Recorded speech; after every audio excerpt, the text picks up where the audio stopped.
What's up, everyone? I'm Ian Group. I help average people learn personal finance. I am not a guru. I'm just someone who has put in all of the hard work and come out better for it. And I'm here to teach you everything I know. In this video, we're going to talk about how to navigate unexpected expenses. This is a question I get from a lot of people, and it's kind of annoying, right? Things pop up. Your car breaks down. Maybe you went out to dinner too much last month, but how do you handle the things that you didn't plan for? We're gonna go over all of that. So let's just say that you were absolutely incredible at tracking your expenses and handling your money. What would you be doing? One, you'd have some sort of strategy behind your money, like a budget. You'd know where it's getting allocated and how you're spending it. You would be great at it. Number two, that budget would likely account for some level of unexpected expenses. So you'd have a contingency plan. Three, you'd have a separate emergency fund. So for things that were really bad, like unexpected medical expenses, car breaks down, roof goes, you'd have a separate set of funds to cover all of those things. And four, you would just be really, really disciplined at not buying unnecessary items. So are all of those things practical? If you were the best at managing your money, would you be able to do all of those things? I think some yes, some no. But we're gonna go through all of those from top to bottom in this video.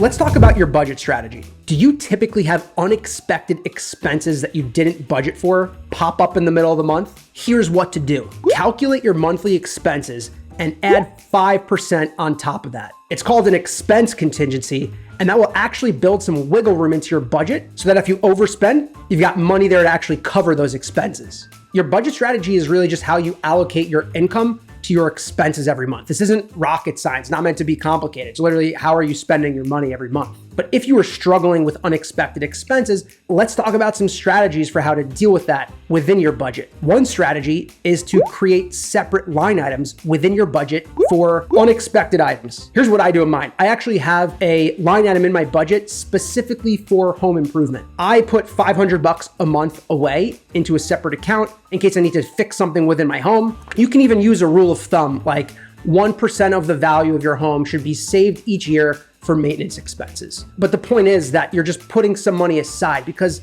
if you're in a house, stuff's gonna pop up. And this way you're just protecting yourself down the road from an unexpected expense just totally screwing up your budget and your bank account. Another simple way to do this is just to look at your calendar. What expenses do you have coming up that you're not allocating for in your budget? You go to the doctor a couple times a year. You know you're gonna need your oil changed or a car inspection, renew your car's registration. All of these things, you're probably not accounting for them in your budget, but just think a little bit ahead at the beginning of the year, what might pop up, and you can allocate money for that. You can either do it, by the way, in a lump sum. If you got that money just sitting there, put it away aside so that you have it there to help you, or you could do it monthly. So if you figure you're gonna have $1,200 of miscellaneous expenses throughout the year, put $100 away. At the end of the year, you will have $1,200 to cover everything. Pet emergencies, auto repairs, unplanned travel, unplanned gifts. This is just why it makes sense to think ahead at the beginning of the year. Adjust your budget or whatever you have on the side accordingly. Let's talk about the actual unexpected expenses, because there are two that I want to go over. One of them is something that you didn't foresee. So you have regular expenses like your rent, your mortgage, your insurance, your car transportation. Like these are things that you know you're going to spend money on every month, but there are things that are going to pop up in the month that you didn't know were going to happen, right? The unforeseen flat tire. These are things that suck, but they happen. Now, there are other unexpected expenses worth noting that are just unnecessary expenses. So there's a difference, right? Your tire blows out, you have to replace your tire. That's one thing. But what about the trip to the mall where you bought a new pair of shoes, or you shopped, or you bought stuff on Amazon, whatever it is? These are things that were more so wants than needs. Might not have been expected, but also within your control. If you run into unexpected expenses monthly, I have a serious question to ask you. Are the things that you're spending money on necessary? There are things that you have to spend money on, like fixing a flat tire on your car.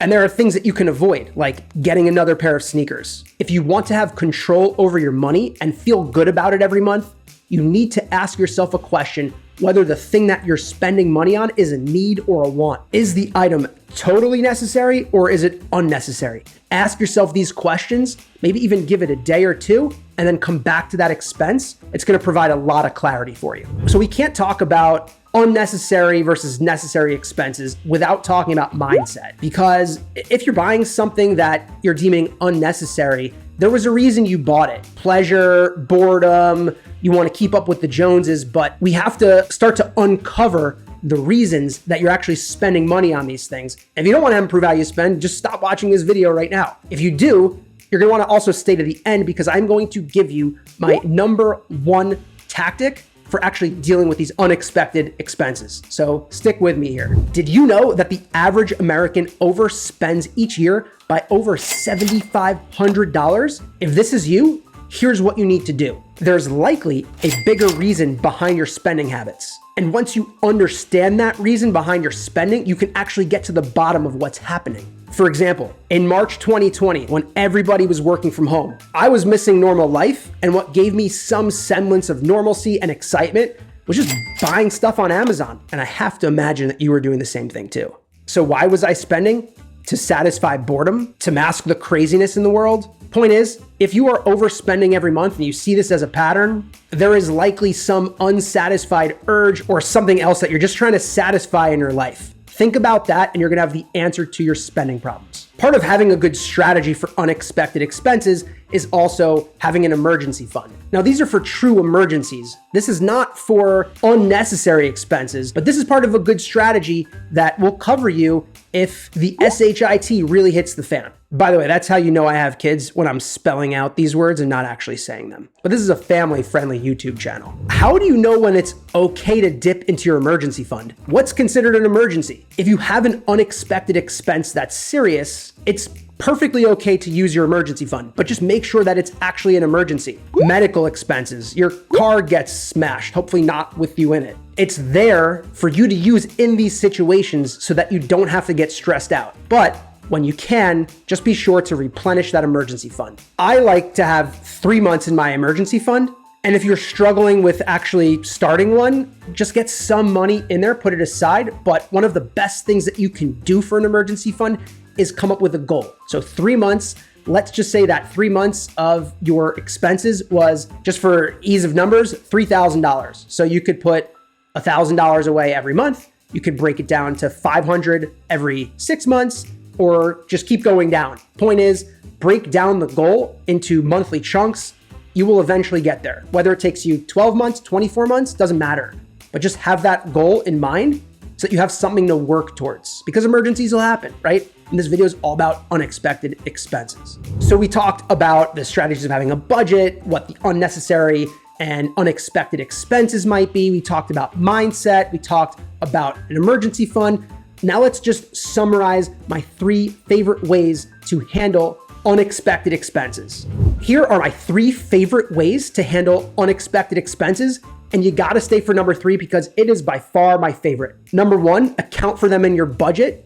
Take what you spend every month and just simply tack on another 5% of those expenses so you have wiggle room built into your budget. Number 2, create an emergency fund. This is for true emergencies. Keep 3 months worth of expenses in that emergency fund. And number 3, my absolute favorite, which nobody's talking about, is to create a separate account, separate from your emergency fund, separate from savings and checking, that acts as a reserve for unexpected expenses. I would keep 1 month of expenses in there, but the point is that these are not for emergencies. These are for unexpected travel, unexpected expenses, things that might pop up that are not emergencies, where you can use that money so that it doesn't wreck your budget or cause you to overdraft in your checking account. And look, I know I'm saying to fund that separate account with 1 month. The more you pay attention to how you spend, the better off you're going to be at predicting how much money you need to put on the side. I'll just give you a quick example. My wife and I, at the beginning of the year, we sit down and we plan out our entire year. So we know what vacations we're gonna go on. Generally, we know we're gonna do some stuff around the house,